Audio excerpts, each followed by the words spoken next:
Terima kasih Tuan Dipertua. Pertamanya Tuan Dipertua, izinkan saya mengambil kesempatan ini untuk merafak sembah setinggi-tinggi tahniah, ucapan tahniah kepada atas pelantikan ke bawah Duli Yang Maha Mulia Sri Paduka Baginda Yang di-Pertuan Agong Sultan Ibrahim sebagai Yang di-Pertuan Agong yang ke-17 dan ke bawah Duli Maha Mulia Sri Paduka Baginda Raja Permaisuri Agong Raja Zareth Sofia. Saya juga ingin Yang Tua merakamkan sembah menjunjung kasih setinggi-tinggi penghargaan kepada Kebawah Duli Yang Maha Mulia Sultan Pahang dan Tengku Ampuan Pahang yang telah menaungi negara dan rakyat jelata selama 5 tahun sebagai Yang di-Pertuan Agong 16 dengan adil dan bijaksana. Seterusnya, Tuan Dipertua, saya ingin mengambil kesempatan ini juga untuk merakamkan setinggi-tinggi penghargaan ke atas keprihatinan sejumlah 9 orang ahli yang berhormat yang telah membahaskan dan menyentuh perkara-perkara di bawah tata kelola Kementerian Digital. Walaupun Tuan Dipertua, kementerian ini masih baru, kesudian ahli-ahli yang berhormat memberi cadangan dan juga teguran kepada kementerian sama ada secara langsung ataupun tidak langsung menunjukkan bahawa kepentingan kementerian ini dan yang ini diwujudkan bagi mengalas hasrat kerajaan dalam menjadikan Malaysia sebagai sebuah negara digital dalam masa yang terdekat. Tuan Dipertua, izinkan saya memulakan sesi pengulungan perbahasan ini dengan menjawab isu berkaitan cabaran-cabaran dan obligasi-obligasi kerajaan dalam memajukan ekonomi digital seperti mana yang telah pun dibangkitkan oleh Yang Berhormat Pai Besar.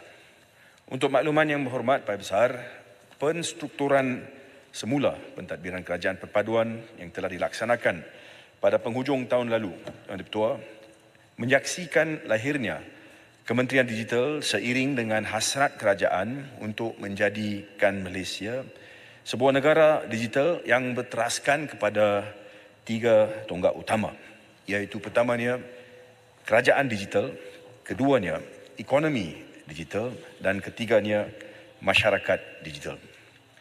Walaupun baru ditubuhkan, kementerian ini akan meneruskan usaha-usaha dalam memajukan ekonomi digital melalui program-program dan inisiatif-inisiatif yang sedia ada, yang sedang dan akan dilaksanakan melalui agensi-agensi di bawah kementerian seperti Perbadanan Ekonomi Digital Malaysia atau dalam kata singkat MDEC, My Digital Corporation, My Digital, Digital National Berhad DNB, Cyber Security Malaysia CSM, MyNIC Berhad, Jabatan Perlindungan Data Peribadi JPDP, selain daripada Jabatan Digital Negara yang dahulunya dikenali sebagai Mampu. Selain daripada itu, Tuan Dipertua, Nucleus GovTech, iaitu sebuah unit yang dipindahkan daripada Kementerian Kewangan, turut sekarang diletakkan di bawah bidang kuasa Kementerian Digital. Tuan Dipertua, ekonomi digital telah pun menyumbang dengan ketara kepada ekonomi Malaysia, iaitu sebanyak 23% daripada jumlah keluaran dalam negara kasa KDNK Malaysia pada tahun 2022. Iaitu lebih kurang dalam bilangan kewangan sebanyak ringgit Malaysia 1.8 trilion yang Tuan Dipertua. Peningkatan sebanyak 14.7% daripada ringgit Malaysia 359.3 bilion pada tahun sebelumnya, iaitu tahun 2021, Tuan Dipertua. Negara kini berada dalam landasan yang baik untuk terus kami meningkatkan dan menuju sasaran ekonomi digital di bawah rancangan Malaysia ke-12 untuk kami mencapai sekurang-kurangnya 25.5% daripada keseluruhan KDNK dan ini menjelang akhir tahun 2025. Pihak kementerian menyedari bahawa di dalam proses untuk kami bersama-sama menjadikan Malaysia sebagai sebuah negara digital, beberapa cabaran perlu diatasi supaya kita dapat mengoptimumkan peluang yang sedia ada. Tuan Dipertua, di antara cabaran utama kerajaan dalam kami bersama memajukan ekonomi digital adalah seperti berikut. Pertama, Tuan Ketua, keperluan kami membina pemikiran digital first dan peningkatan penerima gunaan teknologi digital dalam sektor awam. Ini disebut sebagai adoption, Tuan Ketua. Kedua, perlu untuk kami membina satu ekosistem yang menyokong agenda pendigitalan perusahaan tempatan. Kemudian yang ketiga, Tuan Ketua, keperluan untuk kami menyediakan infrastruktur jalur lebar dan kesaling hubungan digital yang mampan menyeluruh. Dan dalam masa yang sama, Tuan Ketua, penting untuk ianya berkualiti tinggi dan juga mampu milik. Keempat, Tuan Ketua, keperluan dalam membangunkan tenaga kerja tersedia untuk masa hadapan. Ini yang disebut sebagai talent, Tuan Ketua. Kelima, perkara berkaitan dengan jurang digital, Tuan Ketua. Jurang digital antara kumpulan pendapatan, umur dan jantina perlu kami kurangkan. Akhirnya, Tuan Ketua, soal keperluan meningkatkan kepercayaan dan juga amalan beretika dalam penggunaan data dan teknologi serta kesedaran keselamatan cyber. Ini, Tuan Ketua, hanyalah sebahagian daripada cabaran-cabaran yang dihadapi oleh negara. Kementerian ini juga ingin menekankan bahawa negara-negara lain serantau turut berusaha untuk meningkatkan daya saing negara masing-masing. Ini juga di peringkat global dan dengan mengambil peluang baru yang tercipta daripada teknologi baru seperti kecerdasan buatan ataupun kita sebut sebagai AI, Artificial Intelligence. Dan kita seharusnya menerajui bidang seperti ini juga. Justru itu, Tuan Ketua, dengan penubuhan Kementerian Digital dan usaha yang diselaraskan merentasi semua kementerian dan agensi, kerajaan komited untuk menangani cabaran-cabaran tersebut demi memastikan masa depan ekonomi digital negara yang lebih inklusif, mampan dan juga berdaya saing. Tuan Ketua, yang berhormat daripada Pasir Mas telah pun membangkitkan isu berkenaan dengan literasi digital dan usaha kementerian dalam menyediakan masyarakat ataupun sumber manusia yang celik digital melalui program latihan dan juga pendidikan.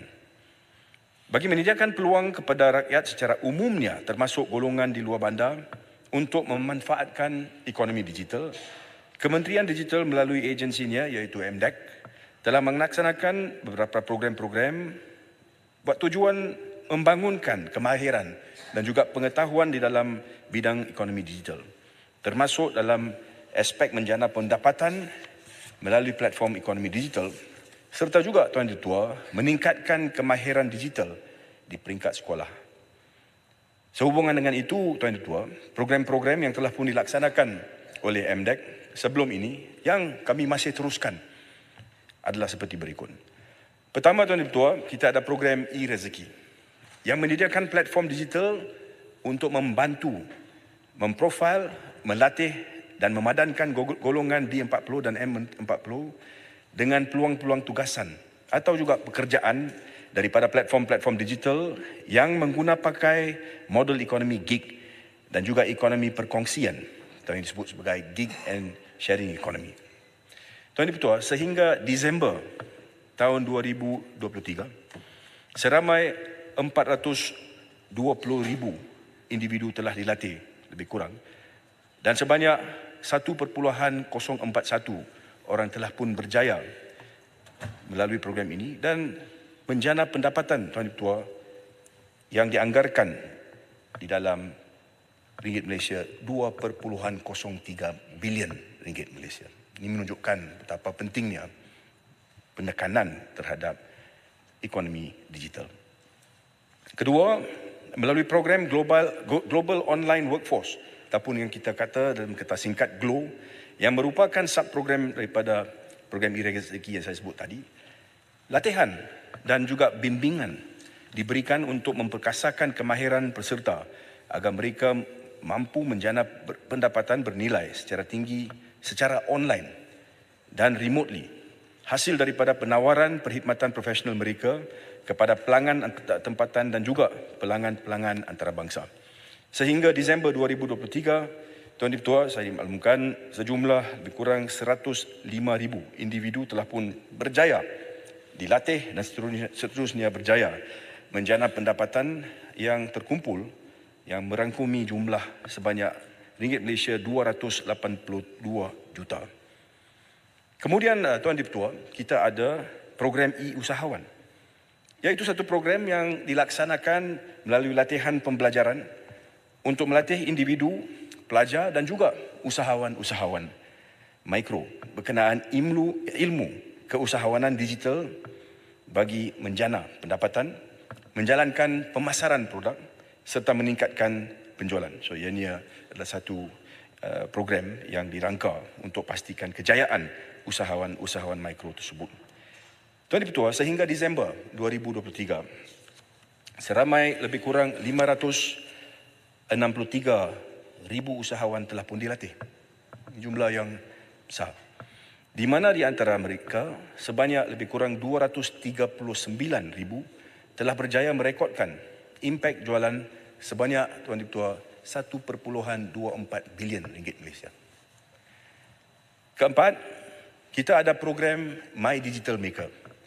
Ini, Tuan Dipertua, adalah program inisiatif yang membolehkan kita mendekatkan generasi muda dan terutamanya murid sekolah dari dalam dan luar bandar supaya mereka dapat memahami teknologi seperti pengaturcaraan dan pembuatan 3D agar mereka dapat memupuk minat serta kesedaran untuk mereka meneroka dan seterusnya melihat ke depan, merangsang idea baru dalam menghasilkan ciptaan inovasi digital.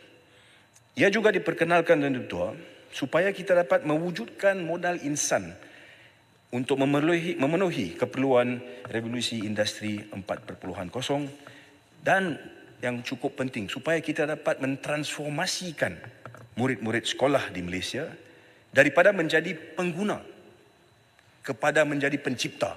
Ini penting. Ya. Pencipta digital serta melengkapkan murid dengan kemahiran digital tinggi untuk peluang pekerjaan dalam era ekonomi digital. Tuan Dipertua, sehingga Disember 2023, lebih kurang 2.5 juta murid telah pun menerima manfaat menerusi program ini. Hasil daripada kerjasama pelbagai pihak dari sektor awam dan juga sektor swasta. Yang kelima, Tuan Dipertua, kempen Jelajah Saya Digital. Kempen ini mendedahkan rakyat kepada pelbagai inisiatif ekonomi digital sedia ada yang memberi tumpuan spesifik kepada 4 teras utama, iaitu Saya Digital Literasi, Saya Digital Business, Saya Digital Freelance dan Saya Digital Kerjaya. Ini selari dengan apa yang kita sebut sebagai Think Digital awal tadi. Jelajah Saya Digital ini telah dilaksanakan di 55 buah lokasi di seluruh negara sejak pertengahan tahun 2021. Dan ini yang berjaya mengubah cara hidup rakyat dalam mendepani cabaran ekonomi digital. Dan Dipertua, seramai 20,438 individu telah menerima manfaat daripada siri jelajah ini. Selain daripada MDEC, Tuan Dipertua, kementerian ini melalui DNB juga sedang melaksanakan kursus latihan digital, iaitu kursus My 5G Ericsson Malaysia Pioneers Program. Ianya merupakan program akademik dalam talian secara percuma, Tuan Dipertua, mengenai teknologi digital dan 5G untuk semua pelajar di peringkat pengajian tinggi di seluruh negara. Program ini yang telah dilancarkan pada 11 hari bulan Januari 2023 adalah merupakan projek kerjasama di antara DNB dan syarikat telekomunikasi seantarabangsa iaitu Ericsson bersama Kementerian Pendidikan Tinggi. Setakat 29 hari bulan Februari tahun ini, Tuan Dipertua, seramai 15,300 penuntut dari 126 universiti awam dan swasta serta 36 institut pengajian politeknik di seluruh negara telah pun mendaftar untuk program tersebut. Dengan sasaran jangka panjang seramai 100,000 penuntut yang bakal melalui program yang sama. Tuan Dipertua, Kementerian Digital melalui agensi-agensinya akan meneruskan kerjasama dengan semua pihak, termasuk kerajaan, agensi-agensi kerajaan, swasta dan badan profesional bagi memainkan peranan yang amat penting dalam memastikan program-program literasi digital di negara ini dapat disebarkan secara meluas. Tuan Dipertua, Yang Berhormat Pasir Mas, Yang Berhormat Kuala Terengganu, Yang Berhormat Putrajaya dan Yang Berhormat Kapa juga telah menyentuh berkenaan dengan keselamatan ataupun aspek keselamatan cyber dan protokol keselamatan yang digunakan oleh kerajaan dalam membangunkan mana-mana sistem data milik kerajaan. Untuk makluman ahli-ahli yang berhormat dan bagi memastikan data kerajaan selamat untuk digunakan oleh rakyat, Kementerian Digital melalui Jabatan Digital Negara ataupun JDN sentiasa dan akan terus memastikan agensi-agensi kerajaan mengambil tindakan menyeluruh, dan tindakan-tindakan ini diantaranya adalah seperti berikut. Pertama, Tuan Dipertua, pelaksanaan pengujian keselamatan dan pengukuhan berdasarkan prinsip kerahsiaan, integriti dan ketersediaan, iaitu dalam bahasa Inggeris confidentiality, integrity and availability, sebagaimana yang ditetapkan oleh arahan dan pekeliling yang berkuat kuasa serta amalan terbaik keselamatan ICT. Kedua, memastikan elemen perlindungan keselamatan aset ICT diambil kira semasa penilaian Jawatankuasa Teknikal ICT sektor awam sebelum sesuatu projek ICT itu diluluskan. Ketiga, melaksanakan perlindungan ataupun keselamatan data menggunakan kaedah penyulitan yang telah ditetapkan oleh kerajaan. Dan yang keempat, melaksanakan pensijilan, dan pensijilan ini disebut sebagai ISO IEC 27001 Information Security Management Systems bagi memastikan budaya keselamatan ICT.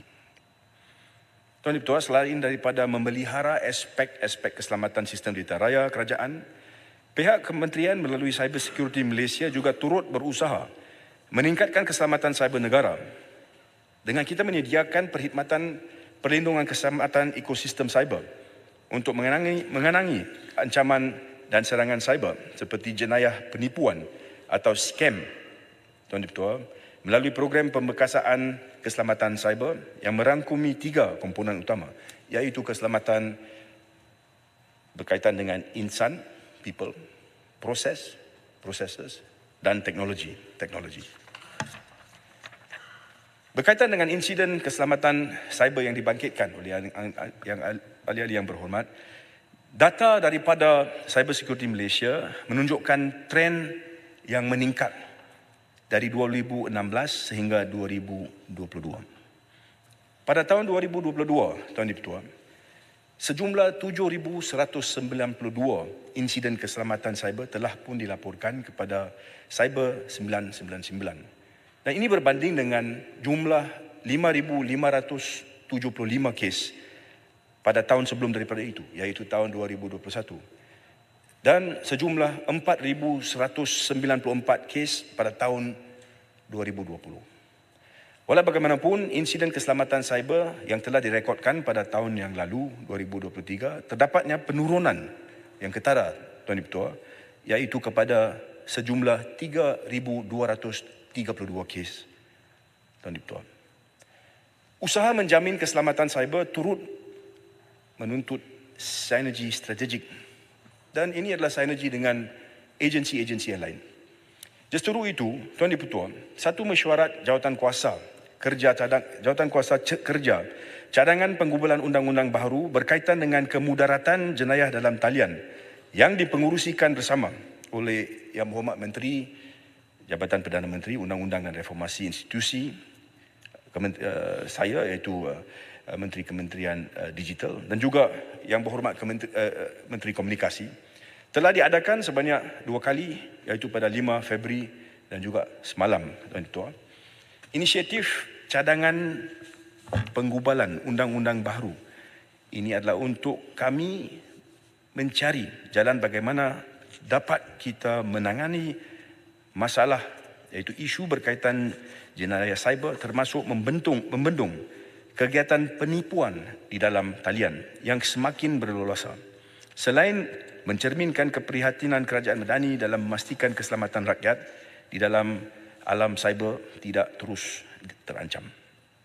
Tuan Dipertua, selain daripada itu, Buat kami memperkukuhkan ekosistem keselamatan cyber, kerajaan juga sedang mengubal rang undang-undang keselamatan cyber dalam mewujudkan persekitaran cyber yang selamat, di mana RUU ini memperuntukkan kuasa pengawal seliaan dan penguatkuasaan undang-undang berkaitan keselamatan cyber yang akan dikuatkuasakan oleh Agensi Keselamatan Cyber Negara ataupun dikenali sebagai NAKSA, Majlis Keselamatan Negara, yang mempunyai sebuah agensi di bawah Jabatan Perdana Menteri. Tuan Dipertua, seterusnya, Yang Berhormat daripada Kampa, Yang Berhormat daripada Tanjung Piai, Yang Berhormat Igan dan Yang Berhormat Batu telah pun membangkitkan mengenai jaminan dan juga langkah-langkah yang akan diambil oleh kerajaan bagi memastikan maklumat peribadi rakyat dalam data raya kerajaan tidak berlaku kebocoran. Ini untuk mengelakkan berlakunya jenayah penipuan skema serta langkah-langkah atau tindakan yang boleh diambil oleh kementerian sekiranya kebocoran maklumat peribadi berlaku. Untuk makluman, ahli-ahli yang berhormat, Kementerian Digital melalui Pejabat Pesuruhjaya Perlindungan Data Peribadi telah pun menerima aduan dan laporan berkaitan kebocoran atau ketirisan data peribadi, dan laporan-laporan ini dipanjangkan dari agensi-agensi lain termasuk PDRM, Bank Negara Malaysia dan Suruhanjaya Komunikasi dan Multimedia ataupun SKMM. Semua aduan tersebut telah disiasat berlandaskan 7 prinsip perlindungan data peribadi yang wujud dalam akta yang berkaitan, Tuan-Tuan, serta perundungan subsidiari yang berkuat kuasa. Selain daripada itu, Tuan-Tuan, Kementerian Digital juga sedang melaksanakan gerak kerja yang berkaitan dengan cadangan pindaan yang saya rasa perlu kepada Akta Perlindungan Data Peribadi ataupun dikenali sebagai PDPA yang digubal dalam tahun 2010, Akta 709. Tujuannya untuk kita dapat memperkukuh kawal lagi berkaitan dengan keselamatan data peribadi. Tuan-tuan, pada masa yang sama, Kerajaan Persekutuan dan Kerajaan Negeri bersama-sama membangunkan polisi keselamatan cyber masing-masing. Dan ini berpandukan kepada rangka kerja keselamatan cyber sektor awam dan juga dasar keselamatan ICT yang dibangunkan oleh JDN demi memastikan sistem ICT kerajaan terpelihara daripada kejadian seperti penguadaman penggalan data kerajaan yang melibatkan data peribadi. Sehubungan dengan itu, Tuan-Tuan, cadangan Yang Berhormat daripada Tanjung Piai untuk menjadikan kerajaan sebagai entiti yang boleh diambil tindakan di mahkamah sekiranya berlaku kebocoran maklumat peribadi, memerlukan kajian impak perundangan secara mendalam terlebih dahulu sebelum ianya dapat dipertimbangkan. Dan Dipertua, perkara ini biasanya dibangkitkan berkenaan dengan luas ataupun di width, di powers di dalam undang-undang yang sedia ada. Ada negara-negara yang juga mengadakan pendekatan yang lain di mana mereka ada perundangan yang berlainan untuk menangani isu itu. Kami dalam proses menimbangkan perkara-perkara ini dan saya harap dalam masa yang terdekat satu keputusan dapat dibuat dan dibawa ke kabinet untuk memutuskan sama ada pindaan perlu kepada undang-undang sedia ada ataupun perlu untuk kami mengubalkan sama ada rang undang-undang yang baru ataupun peraturan yang boleh mengatasi masalah ini. Yang Berhormat. Yes. Terima kasih. Berkaitan dengan undang-undang baru, semalam saya ada juga bertanya kepada Menteri Mosti. Dia agak ada kaitan. Dilema kita ialah di satu pihak kita mahu menjamin kebebasan dan di satu pihak yang lain kita nak mengawal daripada masalah-masalah manipulasi, penipuan dan sebagainya. Di peringkat antarabangsa juga sekarang ini ada pertembungan cadangan daripada pihak barat dan timur. Benarlah yang Berhormat sebut tadi, ada kerajaan yang ada undang-undang. Saya fikir kita harus lihat dengan teliti demi kebaikan rakyat Malaysia. Tadi Yang Berhormat menyebut tentang MDEC. Yang saya nak tanya spesifik, walaupun saya minta maaf saya tak berbahas isu ini, tapi saya berbahas ini tahun lalu. Satu ketika dulu, kerajaan sebelum ini atau 2 kabinet sebelum ini untuk pelaburan digital dari luar. Kalau yang umum itu memang diterajui oleh MITI dan MAIDA. Tetapi 2 kabinet sebelum kabinet sekarang ini untuk yang digital economy, digital investment itu ialah MITI dengan MDEC. Jadi adakah dasar ini masih diteruskan? Terima kasih. Terima kasih Tuan Ketua, sahabat saya daripada Indrah Maputa. Untuk menjawab 2 perkara dibangkitkan. Satu berkenaan dengan dilema yang kita hadapi. Saya setuju. Ini satu perkara yang saya rasa Yang Berhormat juga teliti semasa menjadi Menteri Komunikasi dulu. Bila kita keluar negara, di pentas antarabangsa disebut berkenaan dengan bagaimana kita boleh instill full confidence di dalam rakyat supaya mereka yakin dengan sistem. Perlu juga untuk kita melihat sama ada ataupun tidak sekiranya berlaku kebocoran maklumat dan pihak daripada kerajaan yang terlibat, maka perlu ada kuasa untuk mengambil tindakan. Sama ada kuasa itu melalui undang-undang ataupun melalui perkeliling ataupun melalui peraturan dan sebagainya. Itu adalah apa yang kita sekarang dalam proses perbincangan. Yang kedua, terima kasih Yang Berhormat kerana bangkitkan isu berkenaan dengan ekonomi digital. You're right. Keputusan diambil supaya kita juga bergerak memberi sedikit ruang kepada MDEC untuk kita lihat bagaimana kita boleh menarik pelaburan digital daripada luar negara. Dan I think Yang Berhormat masih ingat lagi kita ada program GAIN di dalam MDEC. Program itu masih diteruskan dan ianya telah pun berjaya. Itu adalah program yang diwujudkan sejak tahun 2019 kalau tak silap, dan ianya bergerak and we can see the returns. I can give you the details. I don't have the details offhand now. Sekiranya perlu secara bertulis later, Tuan Ketua.